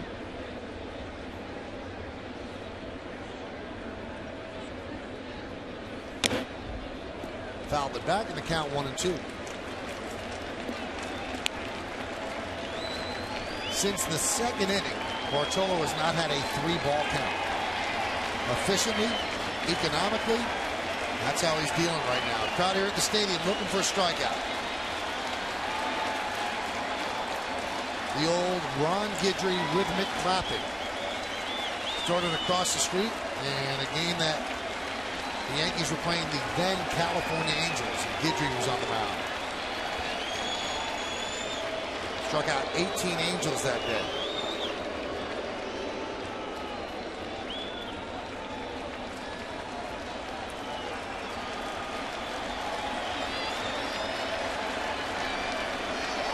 One-two. 96 miles an hour. Just missed. Wow. Certainly off the play right there, but still very good stuff. Reminiscent of several years ago with the Indians and the Expos, Angels. The 2-2. Strike three, inside corner. Big time pitching by Bartolo Colon as Przinsky down looking. But the White Sox get a run on 3 hits. No errors and 2 men left. We go to the bottom of the 6th. It's 3-1 Yankees.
Between these two teams, 2-0 on Monday, 3-2 yesterday. Yankees lead 3-1 today, and here's the reason why. Robinson Cano his 3-run home run in the first inning, and that one's fouled right back here. Colon has scattered 6 hits, gotten big outs when he needed. Burley, 5 hits, but he gave up that 3-run home run to Cano, and that's the difference right now.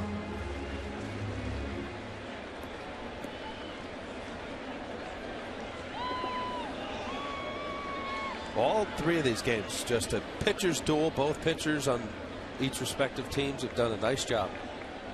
Comes down to that, mistakes.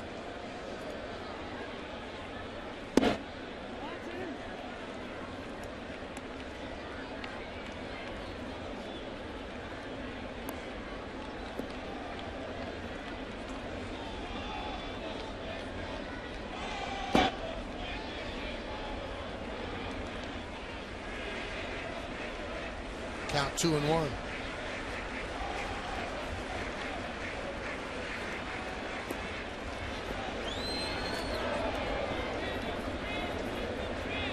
The 2-1. Count 3-1.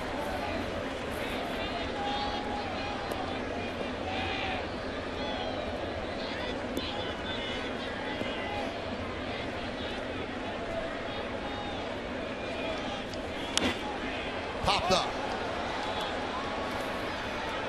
Krasinski makes a difficult play for the first out of the 6. Time for another look at tonight's Toyota text poll. Once again, the question, which of these White Sox plays impressed you the most? You've been texting us at 58772. Here are the choices you had. Wise's catch won by a lot, and we both agree. That, I mean, just the nature of the catch, what was at stake. Burley's flip, and then Lillibridge's catches. I don't know. Lillibridge's catches might have been bigger than Burley's flip. I don't know. Come on. Burley's flip came in the first game of the season. And it is 1%.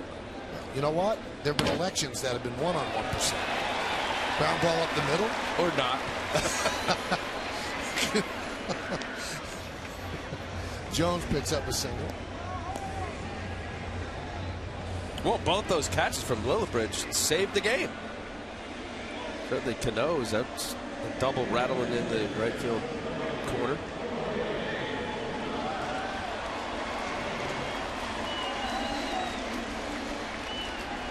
Andrew Jones had a little fun with his old teammate Mark Burley. 2 for 3.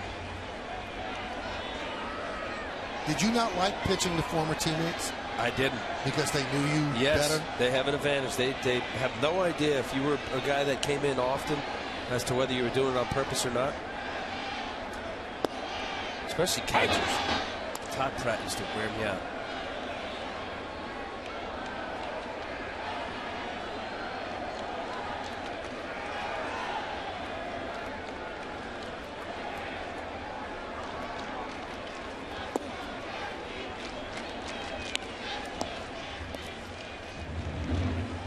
Well, that would mean that when you were actually not starting, the 4 days you weren't starting, you weren't paying attention to how that guy on your team was hitting. No, conversely, here he is. That one's driven deep to left center. It's in the ballpark, though. Rios is there. He'll make the play. Andrew Jones tags. He just draws the throw. He caught all the pitches, so he knew the release point. He's seen them all. Hundreds and hundreds of pitches. But how about just position player teammates? Did you not like pitching to them?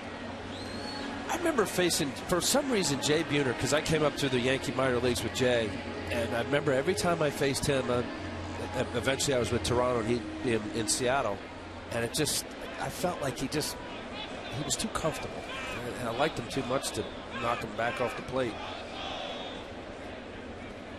He used to wear me out. Pitched to Russell Martin's a strike. No, I paid attention to the hitters. You have to see what they're swinging at, what they can hit, what they can't. My guess is you sat there on games you weren't pitching, you just talked. That's my guess. I mean, I could be wrong. Yeah, but you can look and watch while you're talking, can you? Count 1-1. Who's the favorite person to talk to on the bench? The one who really listened to you? I used to sit with all the other starters that weren't starting and just engage them, talking about your pitcher out there. What would you do? Stay into the game that way? Pitch is high. You know, it's funny. Early in my career, guys are quick to, run up in the clubhouse and get a drink and watch a couple innings up there. But as I got older, I really enjoyed sitting in the dugout, watching the game, watching every aspect of it.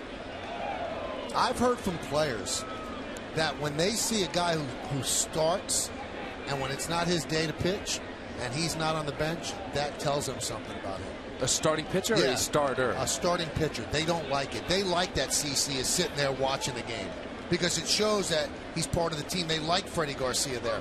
And there have been pitchers before that they're nowhere to be seen if they're not pitching that day. I absolutely despise the fact that there were guys that would go up and sit for 5, 6, 7 years. Maybe not despise, but that was part of their routine. Yeah, you know what? Nothing worse than your players that look in the dugout and see nobody sitting there other than the coaches. 2-2. Count 3-2. So Burley closing in on 100 pitches. 2 away as Granderson is on deck. Run on first, 2 outs. Yankees holding on to a 3-1 lead. No one up in the Yankee bullpen. 3-2. Line drive to left field. Juan Pierre is there, and he'll put it away for the final out of the inning. No runs a hit, no errors, and 1 man left on base. Let's take this baby to the 7th. It's 3-1 Yanks.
Tomorrow's starting pitchers brought to you by Verizon Fios. Get the ultimate in entertainment on the Ultimate Network. Fios and Network Ahead. Edwin Jackson will be going for the White Sox, 2-2, 4.88. And CC Sabathia for the Yankees, 1-1, 2.73. And our coverage on Yes will begin at 6 with the BP show, 6:30 with the pregame show, and right around 7:08 with the first pitch. Gordon Beckham, right off the fist, pops it up. Alex Rodriguez, 1 pitch, 1 out. Follow the New York Yankees with the MLB.com at Bat 11 app for your iPhone, iPad, Android, or BlackBerry. Get live audio, pitch-by-pitch tracking, video highlights, and more. Text at BAT to 31826 or visit Yankees.com for details. That is awesome. Cadillac scoreboard, 3-1 Yankees. What? That pitch? Or well, that too. A little jam shot. You had Bat 11? Yeah, you get little messages about what's going on in games. Because you don't receive enough messages on your phone.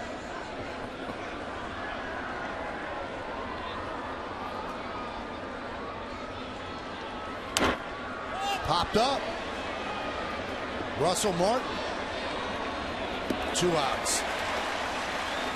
And we should put in perspective what the Yankees starting pitching has been of late. Starting on Saturday in Baltimore, and I mentioned this yesterday, coming into that game, the Yankee starters had pitched the fewest innings of any team in baseball. Not good. You wear out your bullpen that way. But since then, something clicked in. 8 innings by CC Sabathia. 6 innings by Freddie Garcia. Probably could have gone another inning. 6 shutout innings, by the way. Then on Monday, 8 innings for A.J. Burnett. 3 hits and a run, hard luck loser. And then Ivan Nova, for the first time in his career, got an out in the 7th inning, 6 1/3, 5 hits and 1 run. A great stretch of starts by the Yankee rotation. It's contagious, Michael. Yeah, and you want to climb aboard. You see your fellow starter. He said, okay, what's he doing? You got a chance. A couple righties there watching another right-hander, whether they have the same stuff or not. Looking over the hitters, scout report, you talk. I always felt that way. You're around other great starters. You can pick their mind. Hey, what were you thinking of that? Hey, that pitch looked good. Or guys interacting in different ways to just give you an idea. Maybe it'll get you an out or two. Strike to Juan Pierre, who's 0 for 3 tonight. And it started with Sabathia's 8 innings in Baltimore. The Yankees won that game 15-3. The 2-1. Fouled away.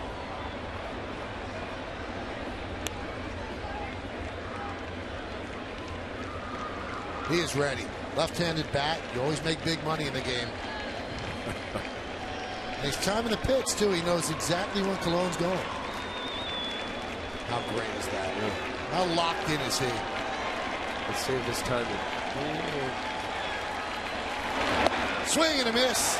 That'll be better than Juan Pierre's as he goes down on strikes. And Bartolo Colon is clapping for himself. And why not? An 8-pitch inning. And also he swung and missed.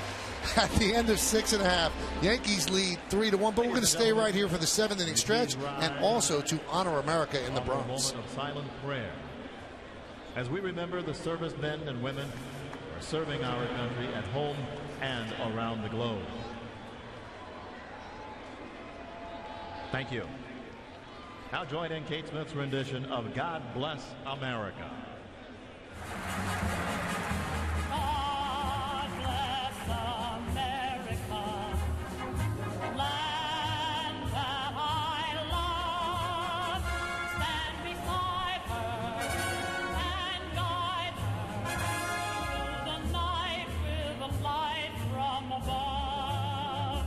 From the mountains to the prairies to the ocean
First is a MasterCard homestand.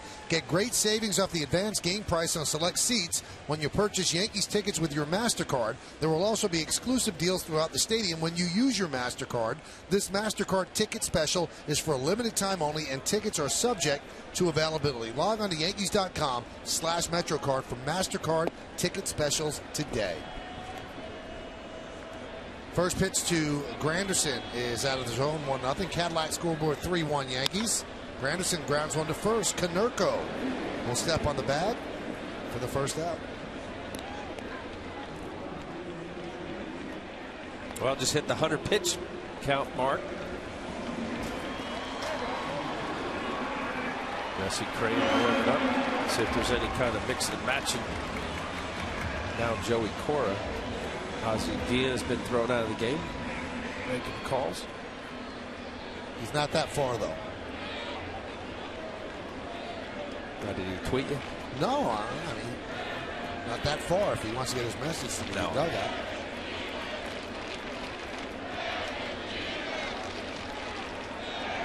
Derek Jeter wraps one to third. Vizquel, those smooth hands for the second out. Al, there's nobody up in the Yankee bullpen again, and really, you can't blame Joe Girardi. Why would you even think about taking out Colon the way he's pitching? Well, 91 pitches, and it really has been easy. Like, he had to bear down in the second inning, but since then, it's been smooth. A couple hits batsman during that period of time, limiting his pitches within the at-bat. I agree.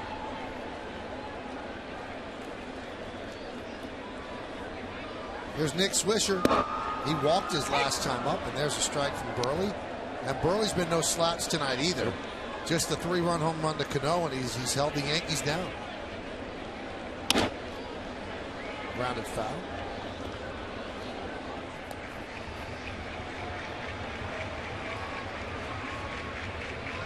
Yeah, really fun to watch for a guy like Mark Burley's nice big league career, still trying to get his 150th career win. Just a true pitcher, understanding location, changing speeds. 79-mile-an-hour changeup. Third active pitcher to have 10 or more wins in seasons in at least 10 consecutive years. Sabathia and Vasquez, the other two. That one is looped into left field, coming off Pierre in a 1-2-3 inning for Mark Burley. Both pitchers working it, mowing down their respective lineups. He did it in 6 pitches. We go to the 8th.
In Computer World and by Toyota.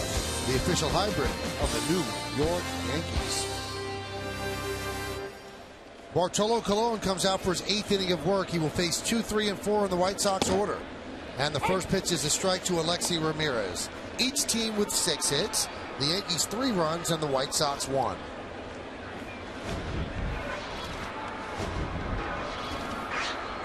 Lefty and a righty warming for the Yankees, Boone Logan and Jabba Chamberlain. There's a ground ball to second. Cano will get Ramirez 1 away.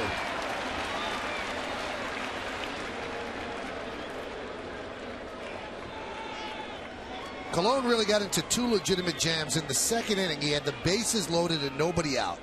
And he struck out Beckham looking, got Vizquel on a shallow fly to left, and then struck out Juan Pierre. In the 6th inning with 1 out, 3 straight singles. Quinton, Konerko, and Dunn scored the only run. Then with runners on first and second and 1 out, he got Alex Rios on a fly ball to right, and then struck out A.J. Przinsky looking.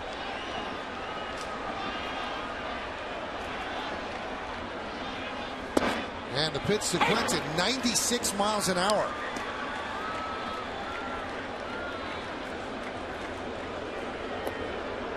And Mark Burley has done his part, but he's been bettered at this point by Bartolo Colon. Ground ball up the middle. Jeter fires to first, and it pulls Teixeira off the bag. A base hit for Quinton. That's his 3rd hit against Colon. 3 for 3, also hit by pitch in his 2nd at bat. Derek going a long way. That little spin pirouette move, pulling the Teixeira off the bag. Looked like it was off the end of the bat. Quinton, enough velocity on it to get it up the middle. See Derek pulling that ball. Tough play.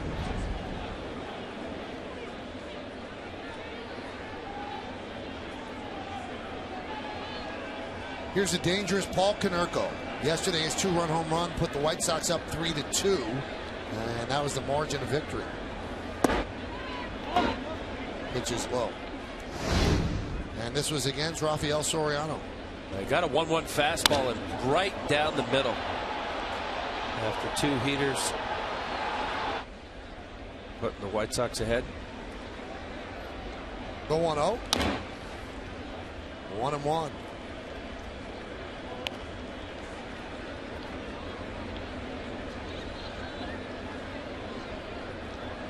Good fastball hitter, Paul Konerko.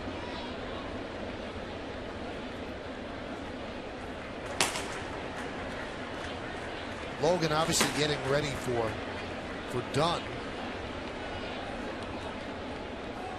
who's on deck.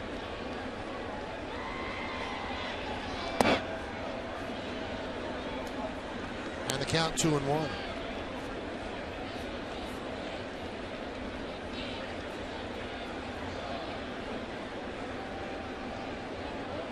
For Colon, a ground ball pitch. He's staying fastball the whole time. See if he throws a breaking ball here. Grounded to third. Let's see if they can turn 2. There's 1. On to first. It's a double play. An 8-pitch inning for Bartolo Colon. An 8-inning masterpiece by the Yankees veteran right-hander. And A-Rod started the around-the-horn, inning-ending double play.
partnerships are built on trust. At GE Capital, we prove that every day. Well, beautiful for pitcher's sake of 5 met. And you look at it, Alex making sure that he has it, knows the strength of the arm of Robinson Cano, getting Konerko easily in the 5-4-3 double play. So Mark Burley turns it over to Jesse Crane as, let's say, Joey Cora makes the call to the bullpen, brought to you by AT&T. So Crane will come on, and the Yankees are going to send up, and you'll see Crane's numbers in 8 games. He's pitched well. They're going to send up Eric Chavez to pinch hit for Mark Teixeira, which would lead you to believe that something is bothering Teixeira. Crane deals, and there's a strike.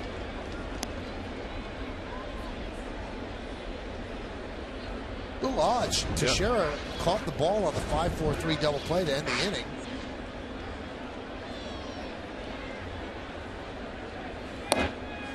Pitch outside. Obviously, Chavez will take over at first, and Mariano Rivera will take over on the mound.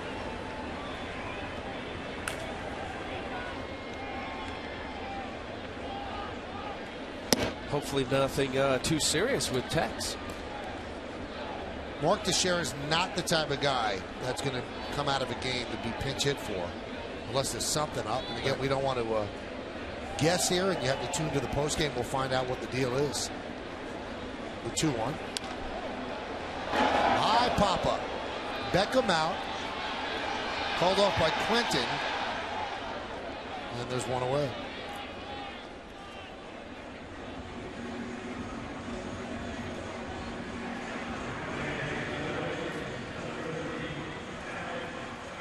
Crowd of 40,586 here at the stadium as Alex Rodriguez digs in. Alex, a bloop single right. He scored in the first, struck out in the third, and flied out to left in the fifth.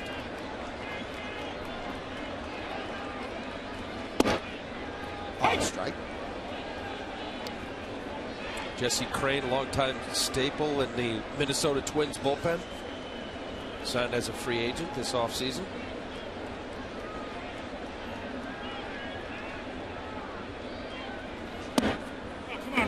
There's a strike. Let's go. Here, Alex. Come on, Todd. Thinking that ball was inside. Todd being the home plate umpire, Todd Titchener.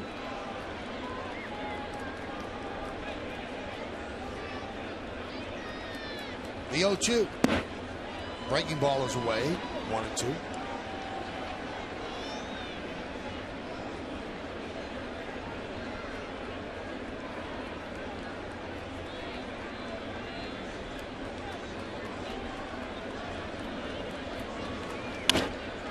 High fly ball, center field. Rios. 2 outs. Well, tonight throughout the Yankee season on Yes, we're asking you to vote along with us for the Chevy Player of the Game. Text your vote to 58772 or vote online at yesnetwork.com. Tonight's candidates are number 1, Bartolo Colon. We can stop there. Number 2, Robinson Cano. Number 3, Adam Dunn. Number 4, Andrew Jones. Vote now. Make your voice heard. Standard text messaging rates certainly apply. Cano's mom might be watching. Put in a vote. You know what? Cano is always a home run hitter. This is a great performance by Colon. And here is Cano.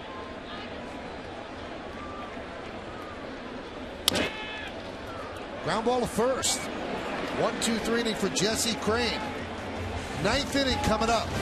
Can the White Sox rally against Mariano Rivera?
An analysis from this game and the latest from around the rest of the league. Plus, you can hear Joe Girardi's press conference and the team's reaction from the clubhouse. Join Bob, Jack, and Kim for the WB Mason postgame later on Yes. Well, that tells you all you need to know. It's Mariano Rivera. The Yankees have had 8 home wins this year, and Rivera has either saved or won every single one of those games. He's coming off blowing 2 straight save opportunities. So let's see if he can nail this one down and save it for Cologne. Eric Chavez, who pinch hit for Teixeira, takes over at first. And Brett Gardner takes over in left field for Andrew Jones. First 9 games, 8 1/3 innings, no runs, 7 for 7 in save opportunities. And the last 2 games, 2 1/3, 3 runs, 2 blown saves. He's going to face Adam Dunn, Alex Rios, and A.J. Przinsky here in the 9th. 3-1 Yankees lead. Cutter strike.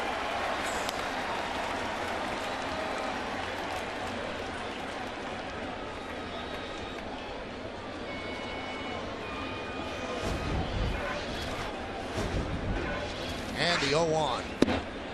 Another cutter. Checks the swing. Did he go? Yes, he does. Said third base umpire Greg Gibson. Wow. Let's see here. Good inside shot. Adam Dunn only 3 at bats. The only one that matters, Greg Gibson.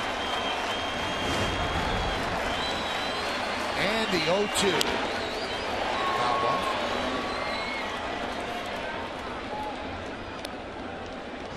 This is how Mariano comes in on the hands as we look at it. The Coors Light freeze cam. Freeze it. If he hits it, probably going to break the bat.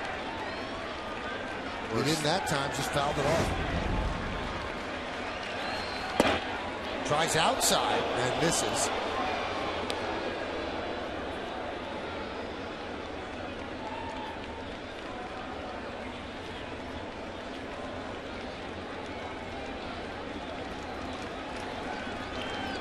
The 1-2. 2-2.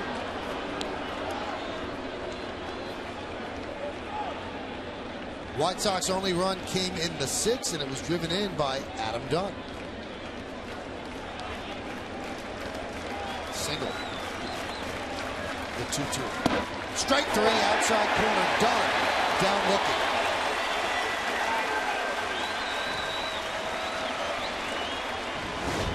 Well, after coming in, this cutter on the outside corner looked like it was an inch or 2 off the plate.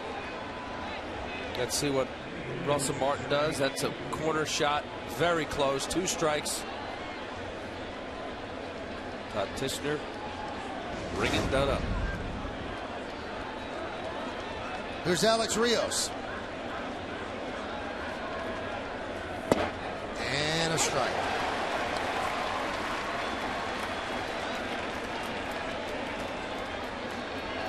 Yankees trying to snap a 2-game losing streak. The Yankees last night became the first team, or the final team in the major leagues to lose 2 games in a row. Fouled away.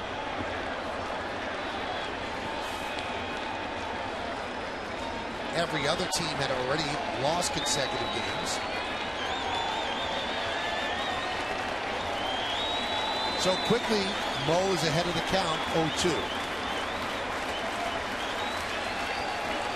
The pitch. Still 0-2. Rios has been at the plate against Rivera 13 times in his life, and he has not picked up a hit. And finds himself quickly 0-2. Doesn't that happen often? Outfielder shallow because of Mo. Gets a lot of jam shots off the end of the bat with that cutter. The 0-2. They are really shallow for a guy that has home run power. Been showing more of that this year. Overall, the outfielders.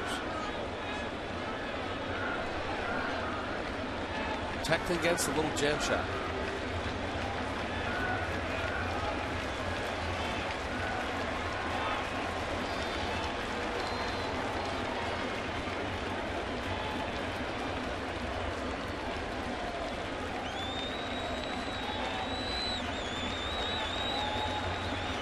The 0-2.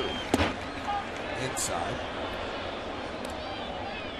All the outfielders worked with Rob Thompson and member of the front office Lee Mazzilli in spring training.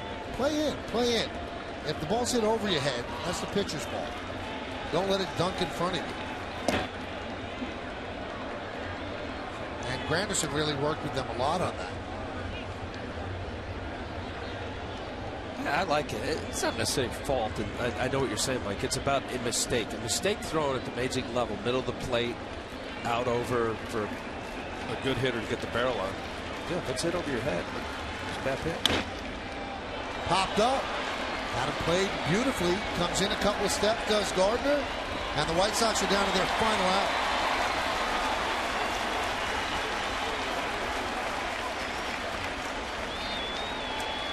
So Mariano's trying to save it for Bartolo Colon, who pitched 8 brilliant innings against his former teammates. And here's A.J. Przinsky, who is 1 for 12 lifetime against Rivera. Przinsky, an infield single, a ground ball to first, and then a strikeout looking against Colon.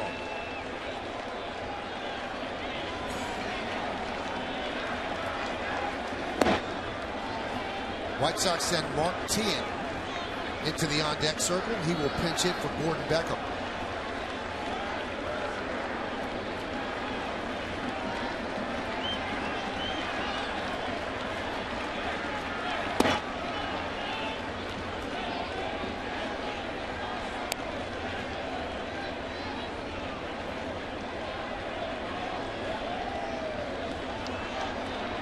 So the count 2-0 on Przinsky. Yankees lead 3-1. Top of the 9th inning at the stadium. And the pitch. Pours it in there for a strike. The Mariano's got the big cutter. It'll vary in movement. And he also 2-0 fastball. Even though it always has a little cut to it. That's Mariano's natural release. He's got one that's a little straighter. That one on the outside corner. And another strike. So Chicago down to its final strike. The crowd of 40,000 plus. Standing.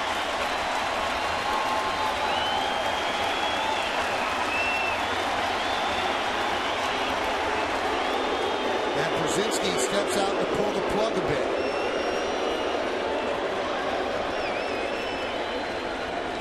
And now we'll build up again. The 2-2. Fouled away. So Przinsky stays alive.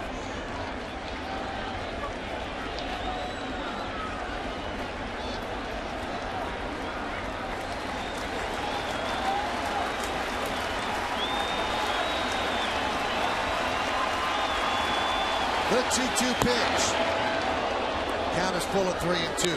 Przinsky gets on. That would bring up the tying run. Mark Tien. 2-run lead. You make them earn it. Somewhere on the outside part of the plate. You can put it in play. The payoff. Spoils that one.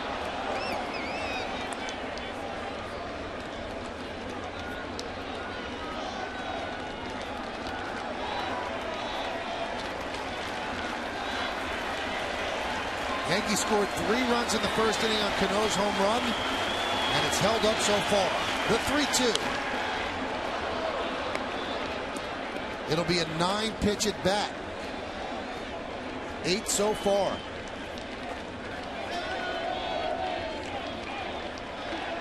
Przinsky tough, coming in 1 for 12.